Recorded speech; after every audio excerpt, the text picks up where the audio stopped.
Summer, मुझे समझ नहीं आ रहा, आखिर तुम ऐसा कैसे कर सकती हो? तुम क्यों नहीं समझ रही? मेरे लिए ये मीटिंग कितनी ज़रूरी है। कभी खुद से फुर्सत मिले तुम्हें, तब तो समझोगी मेरी ज़िंदगी। रचना, मेरी बात तो सुनो समर। समर, तुम मेरी बात सुनो। हर वक्त वो नहीं होगा जो तुम चाहोगी रचना। आखिर मेरे भी कुछ सपने हैं जिन्हें मैं पूरा करना चाहता हूँ। रचना, तुम्हारे सपने और उन सपनों का क्या समर, जो हमारे थे वो कुछ मायने नहीं रखते तुम्हारे लिए। समर, बस करो रचना, बहुत हो गया। मुझे मीटिंग के लिए देर हो रही है, मैं जा रहा हूँ। रचना, समर सुनो तो। समर, और हाँ, मुझे आने में देरी हो जाएगी। समर ने अपना बैग उठाया और ऑफिस के लिए निकल गया। रचना खामोश खड़ी उसे तब तक देखती रही जब तक समर की गाड़ी गली में मुड़ नहीं गई। समर पूरे रास्ते बस रचना के बारे में सोचता रहा, यहाँ तक कि उसे ये भी याद नहीं रहा कि वो अपनी जरूरी फाइल घर पर ही भूल आया है। वो तो ऐन वक्त पर उसके दोस्त विहान का कॉल आ गया और उसने फाइल का याद दिला दिया, वरना आज समर का बॉस उसे बहुत सुना देता। समर ने तुरंत गाड़ी घर की तरफ मोड़ ली। उधर रचना भी बस चुपचाप रोए जा रही थी। उसे पता ही नहीं चला समर कब उसके पास आकर बैठ गया। समर, रचना। समर ने अपना हाथ रचना के कंधे पर रखा। रचना पीछे मुड़ी और समर को देखा, फिर उसके गले लगकर रोने लगी। समर, मुझे माफ कर दो। रचना, मैंने तुमको बहुत कुछ बोल दिया। समर की आवाज में उदासी थी। रचना, मैं सब समझती हूँ समर।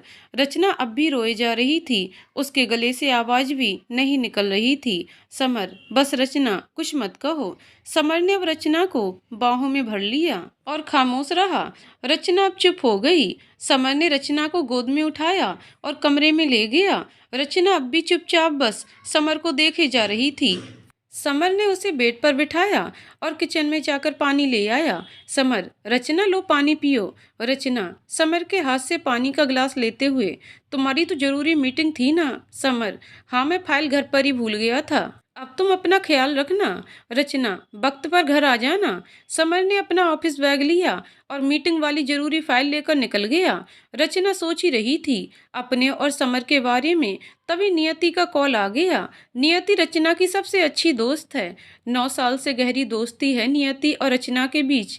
नियति, हेलो रचना, कैसी है? रचना, अपनी उदासी छिपाते हुए, मैं ठीक हूँ, तू बता। नियति, मैं भी अच्छी हूँ। सुन, मुझे तुझसे एक बात पूछनी थी। रचना, हाँ बोलना, क्या बात है? नियति, क्या तू फ्री है? मिलते हैं ना, कितना टाइम हो गया है साथ बैठकर कॉफी पिए हुए।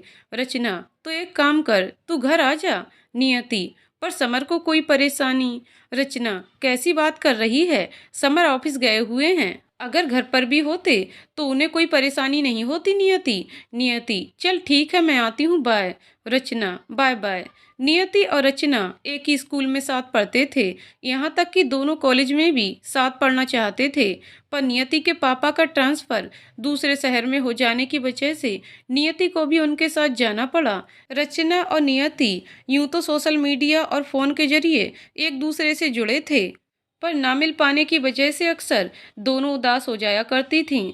रचना अब भी पुरानी बातों में खोई हुई थी कि डोरबेल की आवाज़ से उसका ध्यान टूटा। रचना दरवाज़ा खोलते हुए, लगता है नियति आ गई है। नियति, कैसी है यार, कितना मिस किया तुझे मैंने। देख, तेरी मनपसंद आइसक्रीम लाई हूँ, तुझसे बहुत सारी बातें करनी हैं। और सुन, मैं 3-4 दिन तेरे ही घर रुक रही हूँ।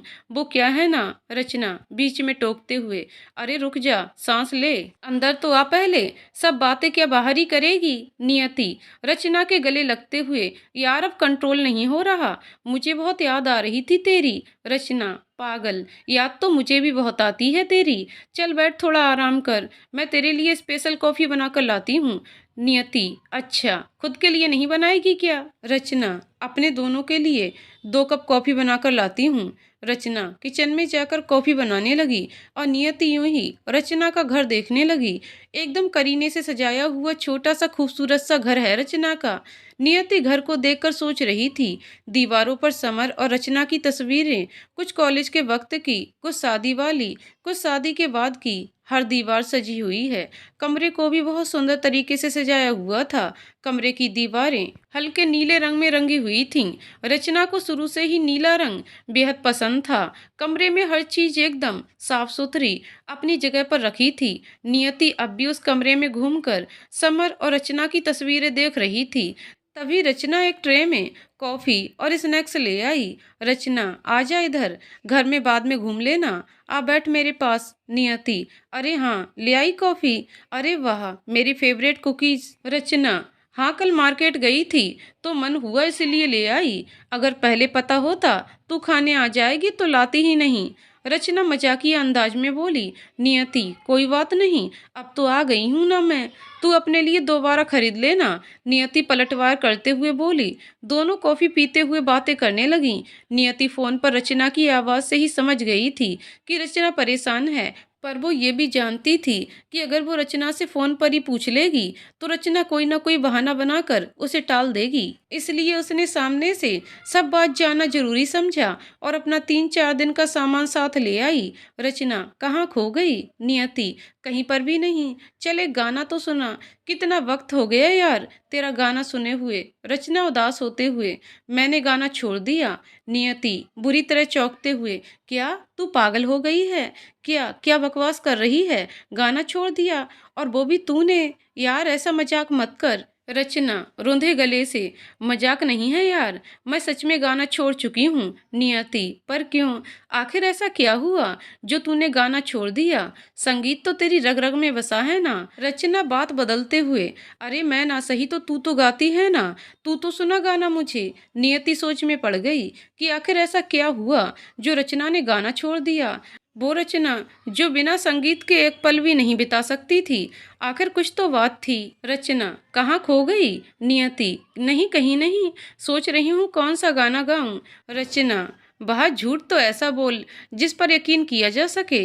तू कौन सी कम दीवानी है गाने की? नियति, तेरे जितनी तो कभी नहीं थी रचना, और ना कभी बन पाऊंगी। रचना, बस बस अब गा चुपचाप। नियति, चुपचाप कैसे गाते हैं बता तो मुझे। रचना मुस्कुराते हुए, हो गई ना मस्ती, अब तो गा दे मेरी माँ। नियति मस्ती करते हुए, ठीक है बेटा, गाते हैं गाना। नियति गाने लगी। मेरे तो सारे सवेरे बाहों में तेरी ठहरे, मेरी तो सारी शामें तेरे साथ ढल रही हैं। थोड़ा सा भी शक ना करना तुमसे, मेरा जीना मरना, तुम चल रहे हो तो सांसें मेरे साथ चल रही हैं। बिहान, ओ हम सफर, ओ हम नवा, बेशर्त में हुआ तेरा। रचना और नियति दोनों एकदम डरकर चौंक गईं। दरअसल दोनों गेस्ट रूम में ही बैठी थीं। नियति की आदत है आंखें बंद करके गाने की, और उसकी आवाज भी इतनी अच्छी है कि रचना भी उसमें खो गई। दोनों को पता ही नहीं चला कि कब बिहान घर आया और नियति को गाते हुए सुनकर खुद को रोक ना सका। तीनों अब चुप थे। नियति और बिहान बस एक दूसरे को ही देखे जा रहे थे। रचना की आवाज से दोनों का ध्यान टूटा। रचना, बिहान तुम यहाँ कैसे? बिहान, भाभी वो मैं। बिहान की आवाज जैसे गले में अटक गई थी। नियति, मैं पानी लेकर आती हूँ। बिहान, नियति के जाने के बाद, हाँ भाभी, वो समर ने टिफिन मंगवाया था, वो भूल गया था टिफिन घर पर, बाहर से ऑर्डर करने वाला था तो मैंने कहा मैं ले आता हूँ, रास्ते में थोड़ा काम है, वो भी करता हुआ आ जाऊँगा। रचना, अरे समर, अपना टिफिन घर पर ही भूल गए और मुझे पता ही नहीं चला। तुम बैठो, मैं अभी तुम दोनों के लिए खाना बनाकर पैक करती हूँ। बिहान, नहीं भाभी, मैं ठीक हूँ, आप समर का टिफिन। रचना बिहान की बात काटते हुए, कहा ना, दोनों का टिफिन पैक करके ला रही हूँ, बैठो तुम। रचना उठकर किचन में चली गई और बिहान वहीं बैठ गया। तभी नियति एक गिलास में पानी ले आई। नियति ट्रे बिहान की ओर बढ़ाते हुए, लीजिए। बिहान, शुक्रिया, पर मैं ठंडा पानी नहीं पीता। नियति एकदम धीमी आवाज में, मैं भी नहीं। बिहान, कुछ कहा आपने? नियति हड़बड़ाते हुए, कुछ नहीं, मैं आपके लिए गर्म पानी लाती हूँ। बिहान, पर आपको कैसे पता चला कि मैं गर्म पानी पीऊँगा? नियति, अभी आपकी आवाज़ सुनकर, बहुत अच्छा गाते हैं आप। बिहान, शुक्रिया, पर आपसे ज़्यादा अच्छा नहीं गाता मैं। नियति, तब तो लगता है आपने कभी रचना को गाते हुए नहीं सुना। बिहान चौंक कर, रचना भाभी गाती भी हैं? नियति, हाँ, आपको नहीं पता क्या? अरे मैं कुछ भी नहीं उसके सामने। बिहान, नहीं मुझे नहीं पता था। नियति, समर ने भी नहीं बताया। बिहान, नहीं तो। रचना समर और बिहान का टिफिन पैक कर चुकी थी और बिहान और नियति की बातें सुन रही थी। नियति रचना को देखकर चुप हो गई। बिहान की आंखों में एक सवाल साफ झलकने लगा था। रचना ने आगे बढ़कर बिहान को दोनों का टिफिन थमाया और चुपचाप सर झुकाए खड़ी रही। बिहान कुछ नहीं बोला और टिफिन लेकर ऑफिस के लिए निकल गया। रास्ते में उसे समर का कॉल आ गया। समर, कहाँ रह गया यार? बहुत भूख लग रही है। तूने ऑर्डर करने दिया होता तो अब तक तो वो भी आ चुका होता। बिहान, हाँ बस पहुंच गया। ऑफिस के बाहर ही हूँ, गाड़ी पार्क कर रहा हूँ। समर, चल ठीक है आजा। बिहान, हाँ। बिहान जैसे समझ ही नहीं पा रहा था कि समर उसके साथ ऐसा कैसे कर सकता है। उसने जैसे तैसे खुद को संभाला और समर के केबिन की तरफ चल दिया। खाना खाते वक्त भी बिहान कुछ नहीं बोला, जबकि वो कभी चुपचाप खाना नहीं खाता था। समर ने अब बिहान की ओर गौर किया। जब बिहान ने अपनी बेख्याली में पास की प्लेट में रखी हरी मिर्च उठा ली, जैसे ही वो उसे खाने वाला था, समर ने उसका हाथ पकड़ लिया। बिहान जैसे नींद से जागा हो, वो समर को देखने लगा। समर, क्या हुआ तुझे? ठीक तो है? बिहान, हाँ ठीक हूँ मैं। मुझे क्या हुआ है? कुछ भी तो नहीं। समर, हाँ मेरे भाई, मुझे दिख रहा है तुझे कुछ नहीं हुआ, पर अभी तू जो करने जा रहा था ना, उससे बहुत कुछ हो सकता था। वो तो अच्छा हुआ मैंने तुझे रोक लिया। बिहान, क्या मतलब? तू क्या कहना चाह रहा है? समर, अपने हाथ में देख मेरे भाई, समझ आ जाएगा। बिहान ने अब अपने हाथ में देखा और ऐसे डर गया जैसे उसने हरी मिर्च नहीं, कोई जलती हुई माचिस की तीली हाथ में पकड़ रखी हो और उसका हाथ बस जलने ही वाला हो। उसने तुरंत उसे प्लेट में वापस रख दिया और अपना गिलास उठाकर सारा पानी एक ही बार में पी गया। समर को उसकी इस हरकत पर हंसी आ गई। समर, शांत हो जा मेरे भाई। बिहान उसकी तरफ ध्यान नहीं देते हुए, हाँ ठीक हूँ मैं। समर, बिहान के कंधे पर हाथ रखते हुए, क्या हुआ? किसी ने कुछ कहा क्या? बिहान, नहीं किसी ने कुछ नहीं कहा। समर, क्या रचना ने कुछ? बिहान, मैंने कहा ना तुझे, किसी ने कुछ नहीं कहा। और भला रचना भाभी क्यों कुछ कहेंगी मुझे? और जो कभी वो कुछ कह भी दें तो भी मैं उनकी बात का बुरा नहीं मानूंगा। इससे पहले कि समर और कुछ कहे, बिहान ने अपना टिफिन पैक किया और अपने केबिन में चला गया। समर सोचने लगा कि बिहान को अचानक से क्या हो गया। घर जाने वाली बात तक तो बिहान ठीक था, न जाने घर पर ऐसा क्या हुआ जो उसका मूड इतना खराब हो गया। समर ने अब रचना को कॉल किया। समर, हेलो रचना, क्या कर रही हो? रचना, कुछ नहीं, नियति से बातें कर रही थी। समर, पर तुम्हारा फ़ोन नंबर तो बिजी नहीं आया। रचना, नियति घर आई हुई है समर, 3-4 दिन हमारे साथ ही रहेगी। समर, अच्छा ठीक है। रचना, मैंने तुमसे कुछ पूछने के लिए कॉल किया था। रचना, हाँ कहो ना, क्या बात है? समर, मैं पूछ रहा था कि घर पर कुछ हुआ था क्या? मेरा मतलब है, क्या बिहान को तुमने या नियति ने कुछ? रचना, बात समझते हुए, हाँ समर, वो नियति से बात करते हुए बिहान को पता चल गया कि मुझे गाना पसंद था। समर, लगभग चिल्लाते हुए, तुम पागल हो गई हो क्या रचना? मैंने मना किया था तुम्हें कि बिहान को ये बात पता न चले। तुम एक काम भी ठीक से नहीं कर सकी। रचना, रचना धीमी आवाज में, मुझे नहीं पता था समर, मैं किचन में तुम दोनों का टिफिन पैक कर रही थी। जब तक बाहर आई, नियति उसे बता चुकी थी। समर, तुम समझ नहीं रही रचना, मैं नहीं चाहता था ये बात कभी बाहर आए। रचना उदास होते हुए, मैं समझती हूँ समर, पर नियति की कोई गलती नहीं है, इसमें उसे तो कुछ पता ही नहीं है। समर गुस्से में, गलती सिर्फ और सिर्फ तुम्हारी है रचना। पता नहीं बिहान क्या सोच रहा होगा। मैं कैसे बात करूंगा उसे, कैसे समझाऊंगा उसे? ये क्या किया तुमने रचना? तुमसे ऐसी उम्मीद नहीं थी मुझे। अरे अगर तुम मेरा साथ नहीं दे सकती हो तो कम से कम मेरी परेशानियां बढ़ाओ तो मत। रचना रुआंसी हो गई, पर फिर भी उसने कुछ नहीं कहा। वो बस चुपचाप समर की बातें सुन रही थी। रचना की तरफ से कोई जवाब नहीं पाकर समर ने कॉल डिस्कनेक्ट कर दिया और अपने केबिन में रखे सोफे पर बैठ गया। वो बस किसी तरह से ये जानना चाहता था कि अब वो बिहान का सामना कैसे करे, उसे क्या कहे, उसे कैसे समझाए अपनी बात। समर इतना डरता हुआ खड़ा हुआ और बिहान के केबिन की तरफ आया। बिहान के केबिन का दरवाजा आधा खुला हुआ था। समर ने अंदर झांक कर देखा। बिहान चेयर पर बैठा था, अपना सर टेबल पर झुकाए। समर चाहता था उसके पास जाए और उससे बात करे, पर उसमें इतनी हिम्मत नहीं थी कि वो अपनी गलती मान सके। वो चुपचाप अपने केबिन में वापस आ गया। समर ने सोचा वो किसी तरह शाम तक बिहान को मना ही लेगा और ऑफिस से छुट्टी लेकर घर के लिए निकल गया, पर घर नहीं गया। उधर बॉस ने समर के निकलते ही बिहान और समर को जरूरी बात समझाने के लिए बुलाया। चपरासी ने आकर बिहान को बॉस का आदेश बताया तो बिहान बिना कुछ पूछे या कहे उनके ऑफिस की ओर चल दिया। बॉस बिहान को अकेला देखकर, समर कहाँ है?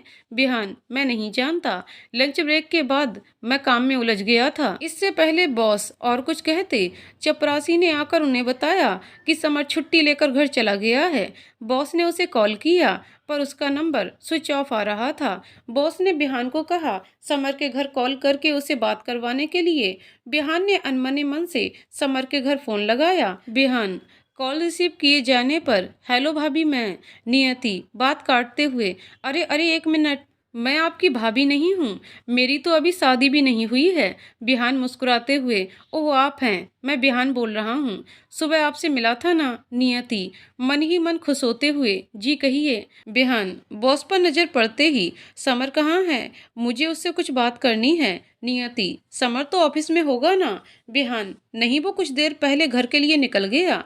नियति घर तो नहीं आया वो अब तक, आप उसे फोन कर लीजिए। बिहान उसका नंबर बंद आ रहा है। नियति हो सकता है फोन की बैटरी डिस्चार्ज हो गई होगी। बिहान परेशान होते हुए, हाँ पर अब तक तो उसे घर पहुंच जाना चाहिए था। नियति उसकी परेशानी समझते हुए, कुछ देर और देख लेते हैं, अगर वो घर आ जाएगा तो मैं आपको कॉल कर दूंगी। बिहान जी शुक्रिया। बिहान ने फोन रख दिया और बॉस को बता दिया कि समर छुट्टी लेकर घर के लिए निकल गया है पर अभी घर नहीं पहुंचा है और उसका मोबाइल शायद डिस्चार्ज होने की वजह से बंद आ रहा है। बॉस ने अब बिहान को भी अपने काम पर लौट जाने और अगले दिन सुबह 10 बजे अपने ऑफिस में आने का फरमान जारी कर दिया। उधर घर पर रचना किचन से बाहर आई और नियति से बात करने लगी। रचना किसका कॉल था? नियति मन ही मन शर्माते हुए, बिहान जी का। रचना नियति का चेहरा पढ़ते हुए, बिहान जी क्या बात है, लगता है दिल आ गया तेरा उस पर। नियति हाँ यार, कितना स्मार्ट बंदा है। रचना चौंकते हुए, क्या? नियति हड़बड़ाकर, वो मेरा मतलब है कितना अच्छा गाते हैं वो। रचना तेरा संगीत पुराण खत्म हो गया हो तो मुझे बताएगी बिहान का फोन क्यों आया था? नियति अरे हाँ यार, बता रही हूँ, वो समर ऑफिस से छुट्टी लेकर घर के लिए निकल गया तो बिहान जी ने यही पूछने के लिए कॉल किया था कि समर घर पहुंचा या नहीं। रचना ये बात तो सीधे समर को फोन करके पूछी जा सकती थी ना। नियति अरे यार, समर का फोन बंद आ रहा है इसलिए उसने यहाँ कॉल लगाया। रचना परेशान होते हुए, समर अपना फोन कभी बंद नहीं रखते नियति। इससे पहले कि नियति कुछ कहती, रचना का मोबाइल बजने लगा। उसने अपना फोन उठाया, कॉल बिहान ने किया था। बिहान हेलो रचना भाभी। रचना हाँ बिहान, कहो क्या बात है? बिहान भाभी समर घर पहुंच गया है तो उससे बात करवा दो, जरूरी काम है। रचना नहीं बिहान, समर तो घर नहीं आया अभी तक, क्या बात है? बिहान परेशान होते हुए और अपनी परेशानी रचना से छुपाते हुए, कुछ नहीं भाभी। रचना उसकी परेशानी भांपते हुए, बिहान बोलो क्या हुआ है, कहाँ है समर? बिहान मैं नहीं जानता भाभी, हमने साथ में लंच किया और उसके बाद मैं केबिन में आ गया, फिर मुझे कुछ नहीं पता, अभी बॉस ने बुलाया तब पता चला कि वो घर के लिए निकल गया है, तब से फोन लगा रहा हूँ पर उसका मोबाइल स्विच ऑफ है और वो घर पर भी नहीं आया। रचना बात समझते हुए, बिहान मैं जानती हूँ समर कहाँ होंगे, तुम वहाँ पहुँचो, मैं भी वहीं मिलती हूँ तुमसे। बिहान पर भाभी समर वहाँ क्यों जाएगा, वो वहाँ सिर्फ तभी जाता है जब वो। बिहान आगे कुछ नहीं कहता, उसे समझ आ जाता है कि रचना की बात सही है पर वो ये नहीं समझ पाता कि समर ऐसा क्यों कर रहा है। आखिर धोखा तो बिहान के साथ हुआ है पर बिहान ने ठंडे दिमाग से काम लिया और सोचा कि हो सकता है समर की कोई मजबूरी रही होगी, तभी उसने इतनी बड़ी बात बिहान से छिपाई। बिहान बहुत परेशान हो गया, उसे कुछ समझ ही नहीं आ रहा था। वो उठा और छुट्टी लेकर वहीं चल दिया जहां रचना ने उसे आने को कहा था और उसे पूरा यकीन था समर उसे वहीं मिलेगा। रचना नियति को लेकर एक पुरानी सी दिखने वाली हवेली के बाहर आती है, तब तक बिहान भी उस तक पहुंच जाता है। बिहान के मन में हजारों सवाल उमड़ रहे हैं जिनका अंदाजा उसकी आंखों से ही लग रहा है। नियति सब बातों से अनजान, कभी रचना को देख रही है और कभी बिहान को। वो समझ नहीं पा रही थी कि आखिर वो सब उस पुरानी हवेली के बाहर कर क्या रहे हैं। समर का इससे क्या कनेक्शन है? नियति, हम यहाँ क्या कर रहे हैं? बिहान, समर को लेने आए हैं। नियति, समर भला यहाँ क्यों होगा? रचना, ये समर का घर है नियति। समर जब परेशान होते हैं या खुद को अकेला महसूस करते हैं, वो यहाँ आ जाते हैं। हम अक्सर यहाँ घंटों बैठकर बातें किया करते थे। बिहान, समर का जैसे पूरी दुनिया का सुकून भरा हो। ये हवेली इतनी प्यारी है उसे। रचना, हो भी क्यों ना, ये पल उसकी माँ से जुड़े जो हैं। नियति, ओह, तो ये हवेली समर का पुश्तैनी घर है। तो हम अब तक यहाँ क्यों खड़े हैं? चलो अंदर चलकर समर को ढूंढते हैं। रचना नियति और बिहान को वहीं छोड़कर हवेली में चली गई। बिहान और नियति एक दूसरे को देखते रहे, फिर एक साथ आगे बढ़ गए। रचना जानती थी कि आज समर अपनी माँ के कमरे में नहीं होगा, इसलिए वो चुपचाप छत पर चली गई। नियति और बिहान समर की माँ के कमरे में पहुंचे, पर समर को वहां नहीं पाकर कमरे से बाहर निकलने को हुए कि अचानक नियति का पैर स्लिप हो गया। इससे पहले कि नियति गिरे, बिहान ने आगे बढ़कर उसे थाम लिया। नियति ने अपनी आंखें बंद कर लीं और बिहान खामोशी से उसे देखता रहा। उसने नियति के चेहरे पर आने वाले बालों को हटाया और उसे देखता रहा। नियति ने अब अपनी आंखें खोलीं और बिहान को देखा, फिर शर्माकर मुस्कुरा दी। तभी कमरे में चूहे की खटखट से दोनों का ध्यान टूटा और बिहान ने संभल कर नियति को खड़ा किया। बिहान, तुम ठीक तो हो? नियति, हाँ मैं ठीक हूँ, आपका शुक्रिया। बिहान, ये तो मेरा फर्ज था, इसमें शुक्रिया कैसा? नियति, मुझे लगता है हमें जाकर समर को ढूंढना चाहिए। वैसे रचना कहाँ गई है? बिहान, शायद मैं जानता हूँ, वह हमें कहाँ मिलेगी और समर भी वहीं होगा। नियति, मुझे कुछ समझ ही नहीं आ रहा, आखिर बात क्या है? समर ऐसे बिना बताए यहाँ क्यों आया और रचना इतनी परेशान क्यों है? क्या छुपा रहे हो आप लोग? बिहान, ऐसी कोई बात नहीं है। समर ऑफिस के काम की वजह से परेशान है और रचना समर को लेकर कोई कुछ नहीं छुपा रहा।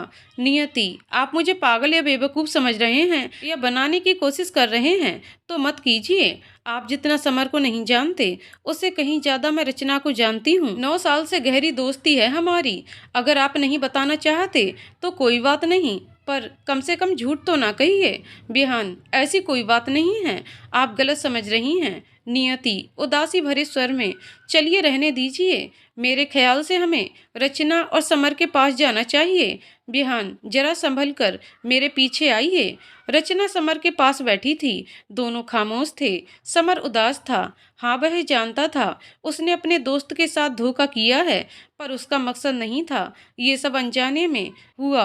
वह अभी नहीं समझ पा रहा था कि वो बिहान को कैसे समझाए, कैसे उसे मनाए, कैसे बताए कि वह रचना को खोना नहीं चाहता था। रचना सब समझ रही थी, इसीलिए वह चुपचाप समर के पास बैठी थी, उसके कंधे पर सर रखकर। इतने में बिहान और नियति ऊपर आ गए। बिहान ने समर के कंधे पर हाथ रखा। समर ने पीछे मुड़कर देखा और चुपचाप सर झुकाकर खड़ा हो गया। बिहान कुछ नहीं बोला, उसने रचना की ओर देखा और फिर समर के गले लग गया। समर की आंखों से आंसू बहने लगे। बिहान ने उसे चुप कराया और बीती बातें भुला देने को कहा। समर, मुझे माफ़ कर दे मेरे भाई, मेरा इरादा तुझे चोट पहुंचाने का नहीं था, वह सब अनजाने में हुआ मुझसे। तू जानता है मैं तुझे धोखा नहीं दे सकता, पर फिर भी मुझसे गलती हुई है और मैं ये मानता हूँ। बिहान, बस मेरे भाई, मैं समझता हूँ तेरी कोई मजबूरी रही होगी और रचना भाभी की भी। समर, मैं जानता हूँ मेरी गलती माफ़ी के काबिल नहीं है, पर बिहान उसे चुप कराते हुए, बस कर, भूल जा इन बातों को, एक नई शुरुआत करते हैं। समर, गलतियाँ भुलाई जा सकती हैं पर गुनाह नहीं छिपाए जा सकते, एक ना एक दिन वो सबके सामने आ ही जाते हैं। बिहान, कहा ना भूल जा, माफ़ किया मैंने तुझे, बस अब घर चल। समर, घर पर ही तो हूँ मेरे भाई। रचना, चलो कुछ देर यहीं बैठकर बातें करते हैं सब। बिहान, हाँ ठीक है। नियति उत्सुकता से, मुझे ये हवेली पूरी देखनी है। समर रचना की तरफ देखते हुए, मैं कुछ देर यहीं बैठना चाहता हूँ। रचना, मैं तुम्हारे पास ही हूँ। बिहान की तरफ मुड़कर, तुम इसे पूरी हवेली दिखा दोगे? बिहान, हाँ क्यों नहीं, आइए। बिहान नियति को हवेली दिखाने ले जाता है। नियति कुछ सवालिया किस्म की है, वह बिहान को सवाल पूछकर परेशान कर देती है, जैसे समर के बाकी घर वाले कहाँ हैं, ये हवेली इतनी खराब हालत में क्यों है, कोई इसकी देखभाल क्यों नहीं करता? समर और रचना यहाँ शिफ्ट क्यों नहीं हो जाते? नियति के सवाल ऐसे थे जिनका विहान के पास कोई जवाब नहीं था, इसलिए वह ज्यादातर चुप ही था। वैसे उसे नियति का साथ अच्छा लग रहा था। कुछ देर हवेली में घूमकर दोनों एक कमरे में बैठ गए, क्योंकि नियति थक गई थी, उसे पानी चाहिए था। विहान पानी लेने गया और नियति उसका इंतजार करने लगी। जब वह पानी लेकर वापस आया तो नियति ने उससे पूछा कि क्या वह ठीक है। विहान चौंक कर उसे देखने लगा। वह सोच रहा था आखिर नियति ने ऐसा क्यों पूछा। नियति विहान को देखकर, क्या हुआ, आपने जवाब नहीं दिया? विहान, मैं सोच रहा हूँ आखिर आपके सवाल का मतलब क्या है। नियति, जब हम यहाँ आए थे तब आप लोग परेशान थे और आपके मन में कई सवाल थे जिनका अंदाजा आपकी आंखों से लगाया जा सकता था, या शायद अब भी लगाया जा सकता है। विहान, जी नहीं, हो सकता है आपको कोई गलतफहमी हुई हो। नियति, शायद आपको याद नहीं मैंने कुछ देर पहले आपसे क्या कहा था। विहान, मैं कुछ समझा नहीं। नियति, कुछ नहीं, रहने दीजिए। इससे पहले कि विहान कुछ और कहता, मुझे लगता है अब हमें चलना चाहिए। विहान, ठीक है, आइए। विहान और नियति रचना और समर के पास आ गए और उनसे घर चलने को कहा। विहान ने समर को समझाया और सब भूल जाने को कहा, पर दिल ही दिल में विहान जानता था वह नहीं भुला पाएगा। उसके लिए ये आसान नहीं है। विहान अपने घर चला गया। समर, रचना और नियति वापस समर के घर आ गए। रचना ने समर को आराम करने को कहा और खुद उसके लिए चाय बनाने चली गई। नियति चुपचाप सोफे पर बैठ गई और विहान के बारे में सोचने लगी। उधर विहान भी ख्यालों में खोया हुआ था, पर अभी ये ख्याल रचना और समर के बारे में थे, नियति के बारे में नहीं। उसने उदासी में अपने कपड़े बदले और अपने बिस्तर पर लेट गया और उन बीती बातों के बारे में सोचने लगा जिसके लिए उसे लगता था और अब साबित हो गया था कि समर ने उसके साथ गलत किया है। उसने अपनी आंखें बंद कर लीं। पुरानी सारी बातें उसके जहन में उभरने लगी थीं। वह उठकर किचन में गया, अपने लिए चाय बनाई और छत पर आकर बैठ गया। शाम हो चली थी, सुहानी हवा चल रही थी, मौसम भी बहुत खुशनुमा था, पर विहान टूट चुका था। वह समर को अपना भाई मानता था, पर वह ऐसे किसी भी कारण की कल्पना नहीं कर सकता था जिससे उसे लगे समर सही हो। फिर उसने रचना के बारे में सोचा, पर उसे लगा रचना ने वही किया जो समर ने उसे कहा। विहान वहीं सो गया। उधर रचना ने समर को सब भुला देने और सो जाने को कहा। समर सो गया और रचना नियति के पास आकर बैठ गई। रचना, नियति। नियति अब भी विहान के बारे में सोच रही थी। उसे पता ही नहीं था कि रचना उसके पास बैठकर उससे बात करने की कोशिश कर रही है। रचना ने उसके सर पर धीरे से मारा। नियति चौंक कर, अरे तू कब आई? रचना हंसते हुए, ये लो, जब से तू खोई हुई है। नियति, अरे नहीं यार, विहान के बारे में सोच रही थी। रचना, क्या? नियति, यार आज जो हुआ उसकी क्या वजह थी? रचना, बात बदलते हुए, कोई वजह नहीं थी यार, चल एक कप कॉफी हो जाए। रचना उठकर किचन में जाने लगी। नियति ने उसे रोक लिया और उसके सामने खड़ी हो गई। नियति, रचना बता मुझे, वरना मैं जा रही हूँ वापस। जब तू ही मुझसे बातें छुपा रही है तो यहाँ रुक कर क्या करूँगी मैं? रचना, अरे रुक, सुन। नियति, हाँ बता। रचना, रात बहुत हो गई है, कल सुबह चली जाना। नियति गुस्से में, जरूरत नहीं, मैं जा रही हूँ अभी।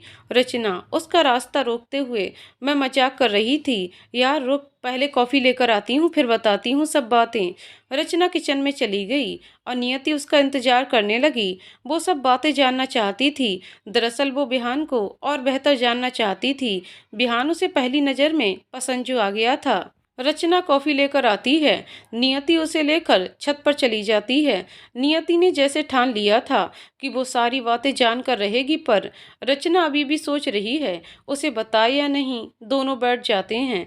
रचना अब भी चुप है। नियति, अब अपनी चुप्पी तू तोड़ेगी या मैं सवाल करूं? रचना, बस शुरुआत के लिए किनारा ढूंढ रही हूँ। नियति, किनारा छोड़, तू जैसे चाहे वैसे बता दे, बस आज सारी बात जाननी है मुझे। रचना, क्यों? नियति, बस ऐसे ही, आखिर मुझे भी तो पता चले ऐसी क्या बात है जो तूने मुझसे भी छिपाई है। रचना, हम तीनों कॉलेज में साथ पढ़ते थे, एक ही क्लास में। मैं शुरू से ही किसी से ज़्यादा बात नहीं करती थी। समर और विहान पक्के दोस्त थे। मेरा ज़्यादातर वक्त लाइब्रेरी में गुजरता था और समर का भी।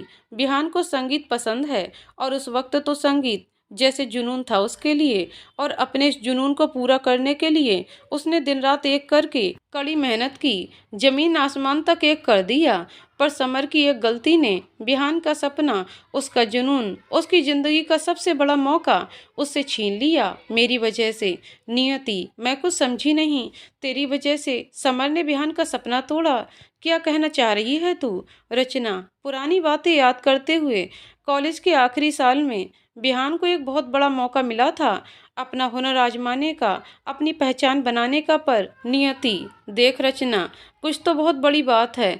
तू मुझे साफ साफ सब सच बता दे, ये परवर मत कर। रचना इससे पहले कुछ और कहती, समर उन दोनों को ढूंढता हुआ छत पर आ गया। समर, तुम दोनों यहाँ बैठी हो, पूरे दिन से परेशान हो रखी हो, चलो नीचे। और नियति, तुम तो इतना सफ़र करके आई हो ना, तुम्हें वो आराम करना चाहिए। नियति, हाँ हम बस आ ही रहे थे, काफ़ी वक्त हो गया था मुझे और रचना को साथ में बैठकर कॉफ़ी पिए हुए, इसलिए सोचा थोड़ी देर यूं ही बैठते हैं और हम यहाँ छत पर आ गए। समर, अरे कोई बात नहीं। रचना, तुम सोए नहीं समर? समर, सो ही रहा था, प्यास लगी तो पानी पीने उठा, देखा तो तुम नहीं थी, छत की लाइट जलती दिखी, इसलिए सीधा यहीं आ गया। रचना कप उठाते हुए, हाँ चलो। तीनों नीचे आ गए। रचना और समर अपने कमरे में जाकर सो गए और नियति अपने कमरे की खिड़की पर बैठ गई और सोचने लगी कि आखिर ऐसा क्या हुआ जो सब इतने परेशान थे। उसने बिहान को कॉल करने का सोचा पर घड़ी में वक्त देखकर रुक गई।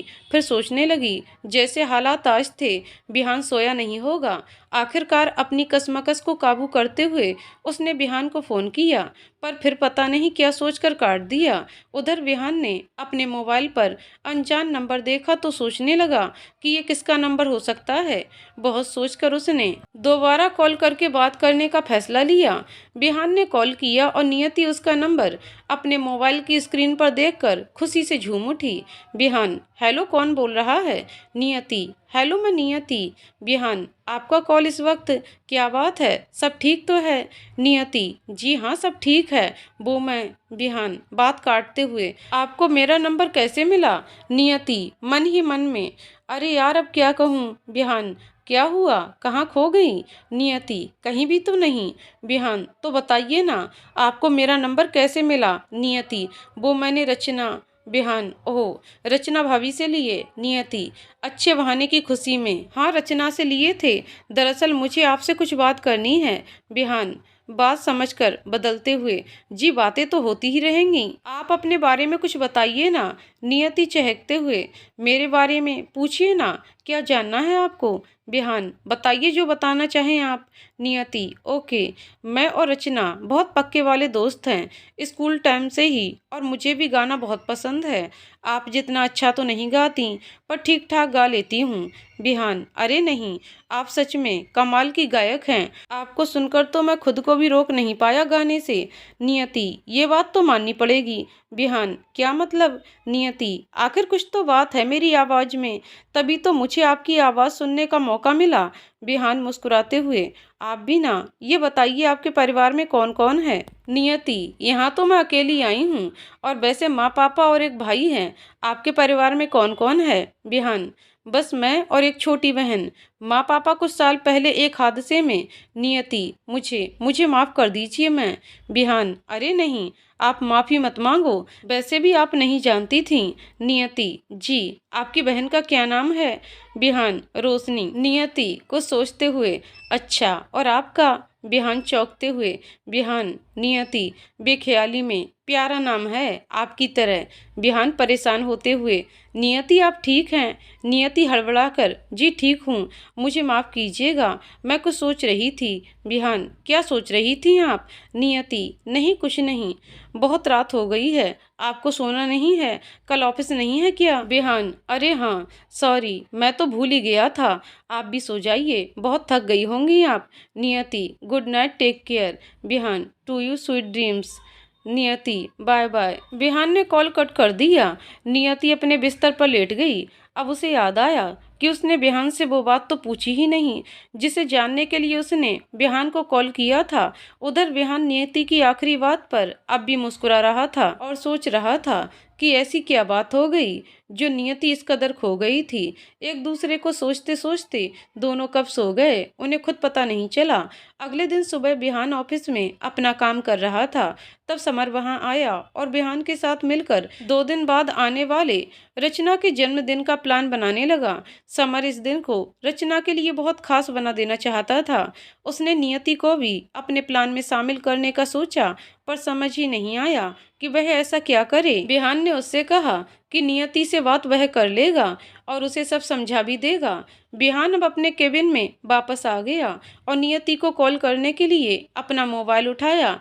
तभी उसकी छोटी बहन रोशनी का कॉल आ गया। रोशनी हॉस्टल में रहकर अपनी पढ़ाई कर रही है और महीने में एक बार घर आ जाया करती है बिहान के साथ वक्त बिताने और उससे अपनी बातें बताने, कॉलेज के किस्से सुनना, मस्ती करना, एक दूसरे को छेड़ना। भाई बहन की मस्ती में दिन कब पूरा होता किसी को पता ही नहीं चलता। बस फिर अगली छुट्टी का इंतजार और रोज दिन में एक बार फोन पर बात। बहुत प्यार है दोनों भाई बहन में। रोशनी अपने दिल की हर बात अपने भाई से साझा करती है। रोशनी: हेलो भैया, कैसे हो? बिहान: मैं ठीक हूँ बेटा, तू कैसी है? पूरे 1 हफ्ते के बाद फोन किया है, याद नहीं आती भाई की? रोशनी: ऐसा क्यों कह रहे हो भैया, ऐसा कोई दिन नहीं जब आपकी याद नहीं आती। बस कॉलेज में टेस्ट था इसलिए बात नहीं कर पाई, मुझे माफ़ कर दो भैया। बिहान: अरे छुटकी, छोड़ ये सब, बता कैसे हुआ तेरा टेस्ट? रोशनी: अच्छा था भैया। ये बताओ आप कब आ रहे हो हॉस्टल मुझसे मिलने? बिहान: मैं नहीं आ पाऊंगा इस बार। रोशनी उदास होते हुए: पर क्यों भैया, आपने कहा था आप आओगे इस बार और नील से भी मिलोगे। बिहान: हाँ बेटा, मिलूंगा मैं नील से, पर मैं हॉस्टल नहीं आ रहा, तुम्हें आना है घर रचना भाभी की बर्थडे पार्टी में, तब नील को भी साथ ले आना। रोशनी चहकते हुए: सच्ची भैया? बिहान: हाँ, चल अब तू आराम कर। रोशनी: ठीक है भैया। बिहान: और सुन, अपना ख्याल रखना। रोशनी: आप भी। रोशनी और नील एक ही कॉलेज में हैं। नील भी हॉस्टल में रहता है और रोशनी भी। दोनों पूरे कॉलेज में अपनी तरह के एक ही हैं। जहां नील अपने आप में अपनी किताबों में रहना पसंद करता है, वहीं रोशनी एकदम सिरफिरी, जो दिल में आए वो मुंह पर बोल देती है। पर कहते हैं जो हमसे अलग होता है उसकी तरफ हम जल्दी आकर्षित होते हैं। ऐसा ही कुछ इन दोनों के साथ भी हुआ। दोनों एक दूसरे के करीब आ गए। रोशनी ने बिहान से कभी कोई बात नहीं छिपाई, इसलिए थोड़ा डरते हुए उसने बिहान को सब सच बता दिया। बिहान ने भी रोशनी की बात समझते हुए नील से मिलने का वक्त रोशनी को बता दिया। बिहान अब नियति को कॉल करता है और उसे समर का प्लान समझा देता है। नियति बिहान की बात पूरे ध्यान से सुनती है और मन ही मन एक नया प्लान और बना लेती है बिहान से अपने दिल की बात कहने का। तभी रचना नियति को बुलाती है और नियति कॉल डिस्कनेक्ट कर देती है। नियति: हाँ बोल, क्या हुआ? रचना: आंटी अंकल से बात हुई मेरी अभी, तेरा फोन बिजी आ रहा था इसलिए उन्होंने मुझे फोन कर दिया। नियति: हाँ, वो एक दोस्त का फोन आ गया था तो बस उसी से बात कर रही थी। क्या कहा माँ पापा ने? रचना: वे लोग यहाँ आ रहे हैं। नियति: अरे वाह, और भाई से बात हुई तेरी? रचना: नहीं, वो अभी हॉस्टल में है, आंटी ने कहा है कि वो फ्री होते ही तुझे फोन करेगा। नियति: अच्छा ठीक है, क्या कर रही है तू अभी? रचना: घर का थोड़ा काम बाकी है, बस वो पूरा करूंगी, तुझे कुछ काम है तो बता। नियति: नहीं, ऐसा कुछ नहीं है, मेरी एक दोस्त ने बुलाया है, अगर तुझे काम हो तो बता दे, वरना सोच रही हूँ कुछ देर उससे मिलाऊं। रचना: नहीं नहीं, मुझे कोई काम नहीं, तू आराम से जा और उससे मिलकर आ जा, किसी चीज़ की जरूरत हो तो बता दे, मैं अरेंज करा देती हूँ। नियति: नहीं रे, कुछ नहीं चाहिए। रचना: चल ठीक है, तू हो अपनी दोस्त के घर से। नियति: ठीक है। नियति घर से निकल जाती है। असल में वो अपने किसी दोस्त से नहीं बल्कि बिहान से मिलने जा रही थी, पर वह ये बात रचना को नहीं बता सकती थी, इसलिए दोस्त का बहाना करके निकली। कैफे में बिहान पहले से ही मौजूद था और उसका इंतजार कर रहा था। उसने जाकर बिहान को सॉरी बोला क्योंकि वह थोड़ा सा लेट हो गई थी। बिहान ने उसे मना किया और कहा कोई बात नहीं, वह समझ सकता है कि रचना की वजह से लेट हुई होगी। दोनों मिलकर अब अपना प्लान डिस्कस करने लगे।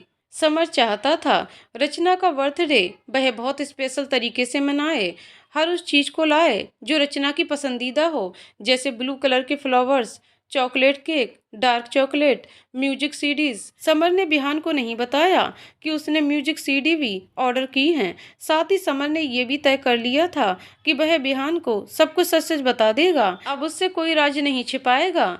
बिहान और नियति बातें कर रहे थे, तभी अचानक नियति का फोन बजा। बिहान ने सोचा रचना का कॉल होगा, पर असल में कॉल नियति के भाई का था। नियति बिहान को देखने लगी और बिहान उसे कॉल अटेंड कर लेने को कहा। नियति बाहर आ गई। नियति, हेलो भाई, कैसी हो दी आप? नियति, मैं ठीक हूँ। तुझे इतने दिनों में मेरी याद नहीं आई? कितना टाइम हो गया तुझसे बात किए हुए? भाई सॉरी दी, कॉलेज के काम में थोड़ा सा बिजी था, इसलिए कॉल नहीं कर पाया। पर मैंने सुना आप यहाँ मेरे शहर में हो और मुझे बताया तक नहीं। नियति, तुझे बताने के लिए कॉल तो किया था, पर तू उठाए तब ना। भाई सॉरी दी, अब बताओ कब मिल रहे हो और आप हो कहाँ? नियति, रचना के घर रुकी हूँ। भाई रचना दीदी कैसी हैं? नियति, सब ठीक है, रचना भी अच्छी है। तू रचना के बर्थडे पर घर आ रहा है उसके, ठीक है, और कोई बहाना नहीं चलेगा? भाई ठीक है दी, मैं आ जाऊंगा। नियति, और बता तेरी पढ़ाई कैसी चल रही है? भाई अच्छी चल रही है दी। नियति, चल ठीक है, अपना ख्याल रखना। मैं थोड़ा काम से बाहर आई हुई हूँ, तुझसे घर जाकर बात करती हूँ। भाई ठीक है दी, आप भी अपना ख्याल रखना। नियति कॉल डिस्कनेक्ट करके दोबारा कैफे में आती है।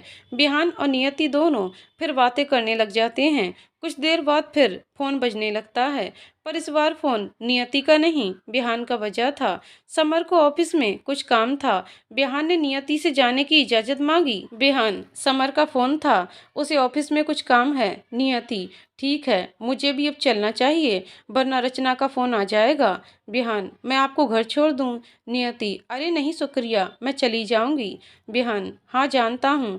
कार का दरवाजा खोलते हुए, आइए बैठिए। नियति, प्लीज आप परेशान मत होइए। बिहान, इसमें परेशानी कैसी, चलिए। नियति कार में बैठते हुए, ठीक है। बिहान कार स्टार्ट करता है और गाने चला देता है। एफएम पर लता जी का एवरग्रीन हिट बजने लगता है, लग जा गले की, फिर ये हंसी रात ना हो, शायद फिर इस जन्म में मुलाकात हो ना हो, लग जा गले। गाना सुनते सुनते बिहान और नियति भी गुनगुनाने लगे। दोनों की एक दूसरे में घुलती आवाज़ गाने को और सुरीला बना रही थी। नियति बिहान की आवाज़ में इस कदर खो गई कि उसे पता ही नहीं चला कब घर आ गया। बिहान ने उसे पुकारा, तब वो अपनी दुनिया में वापस लौटी। नियति कार से उतरी। बिहान कार स्टार्ट करके ऑफिस के लिए जाने लगा। इतने में रचना बाहर आ गई। रचना, नियति तू तो अपनी दोस्त के घर गई थी ना, तो फिर बिहान के साथ? नियति, अरे यार वो मैं। बिहान, नियति की बात काटते हुए, भाभी मैं ऑफिस के काम से बाहर आया हुआ था, अभी वापस ऑफिस जा रहा था, तो रास्ते में नियति जी को ऑटो का इंतजार करते देखा, बस इसलिए इन्हें यहाँ तक छोड़ने आ गया। रचना, ठीक है कोई बात नहीं, अंदर आओ ना। बिहान, नहीं भाभी, अभी ऑफिस में थोड़ा काम है, मैं बाद में आऊँगा, चलता हूँ। नियति मुस्कुराकर, thanks. Bihan, my pleasure, bye. Niyati, bye. Rachna, madam अब चलें अंदर? नियति, जी जरूर। बिहान चला गया। नियति और रचना घर के अंदर आ गई। रचना पहले तो बिहान और नियति के बारे में सोचती रही, फिर उसने नियति से पूछ ही लिया बिहान के बारे में। रचना, नियति की तरफ देखते हुए, बैठ जरा, तुझसे कुछ बात करनी है। नियति, हाँ बोलना, क्या बात है? रचना, क्या तू बिहान को? नियति, बात समझते हुए, हाँ। रचना, पर तुझे यहाँ आए हुए और उससे मिले हुए बस 2 ही दिन हुए हैं। नियति, हाँ जानती हूँ, पर इन 2 दिनों में ऐसा लगा जैसे मैं उसे बहुत पहले से जानती हूँ। रचना उदास होते हुए, ठीक है, मैं तुम दोनों को अच्छे से जानती हूँ, इसलिए इस रिश्ते को मेरी पूरी सहमति है। मैं तुझे वो बात बताना चाहती हूँ जिसे जानने के लिए तूने बिहान का नंबर लिया था मेरे फ़ोन से, और वो बात तुझे अब तक पता नहीं चली है। नियति, पर तुझे कैसे पता चला? रचना, मैंने देख लिया था जब तू मेरे फ़ोन से उसका नंबर ले रही थी। नियति, और तुझे ये कैसे पता चला कि मुझे वो बात अब तक पता नहीं चली है? रचना, अगर ऐसा होता तो मुझसे उस बारे में बात कर चुकी होती। नियति, हाँ ठीक है, बता वो क्या बात थी? रचना, मेरे ज़्यादा किसी से बात ना करने की वजह से कॉलेज में कोई नहीं जानता था कि मुझे गाना पसंद है और मैं अगर किसी रियलिटी शो में जाऊं तो बिना ज़्यादा मेहनतों से पास कर सकती हूं। नियति, ये तो सच बात है। रचना, पर विहान का संगीत को लेकर जो जुनून था उससे पूरा कॉलेज वाकिफ था। उसे अपने हुनर का जलवा दिखाने का एक बहुत अच्छा मौका मिल रहा था। एक बहुत बड़े लेवल का सिंगिंग कंपटीशन हमारे कॉलेज में ऑर्गेनाइज होने वाला था। बस एक शर्त थी कि परफॉर्मेंस डुएट होगा, सोलो नहीं। नियति, ये कैसी अजीब सी शर्त थी। रचना, दरअसल जीतने वाली जोड़ी को आगे एक मूवी में गाना गाने का ऑफर था, इसलिए पैनल ने तय किया था कि वो पहले ही जोड़ी का ही कंपटीशन रखे ताकि बाद में कोई दिक्कत ना हो। नियति, ओह फिर। रचना, पूरे कॉलेज में ऐसी कोई लड़की नहीं थी जो बिहान का पूरा साथ दे सके। नियति, सिवाय एक के। रचना, उदासी भरे लहजे में, हाँ पर उसने भी बिहान का साथ नहीं दिया। नियति चौंकते हुए, क्या तू पागल है? तूने उसका साथ क्यों नहीं दिया? रचना, समर की वजह से। नियति, क्या समर की वजह से? मैं कुछ समझी नहीं, ठीक से बता आखिर क्या मतलब है तेरा? रचना, समर नहीं चाहते थे कि मैं इस शो में भाग लूं, जबकि बिहान ने समर से कहा भी था अगर वो किसी ऐसे सिंगर को जानता हो जो बिहान का पूरा पूरा साथ दे सके तो प्लीज बता दे। पर समर को लगा अगर मैंने इस कंपटीशन में पार्टिसिपेट किया तो मैं समर को उसके हिस्से का वक्त नहीं दे पाऊंगी, इसलिए। नियति, इसलिए क्या? रचना, रचना, समर ने मुझे उनमें से और संगीत में से किसी एक को चुनने को कह दिया। नियति, रचना के कंधे पर हाथ रखते हुए, और तूने समर को चुना? रचना, हाँ, मैंने समर को चुना और अपने सपने को हमेशा के लिए भुला दिया। रचना उदास हो जाती है और आंसू न चाहते हुए भी उसकी आंखों से बहने लगते हैं, जिन्हें रोकने की रचना नाकाम कोशिश करती है। उसकी हालत देखकर नियति उसे अपने गले लगा लेती है और उसे चुप करवाती है। रचना चुप हो जाती है और नियति अब हंसने लगती है। रचना समझ नहीं पाती कि आखिर बात क्या है। रचना, यार अब तू ऐसे हंस क्यों रही है? नियति, मेरी और बिहान की अच्छी किस्मत पर हंसी आ रही है।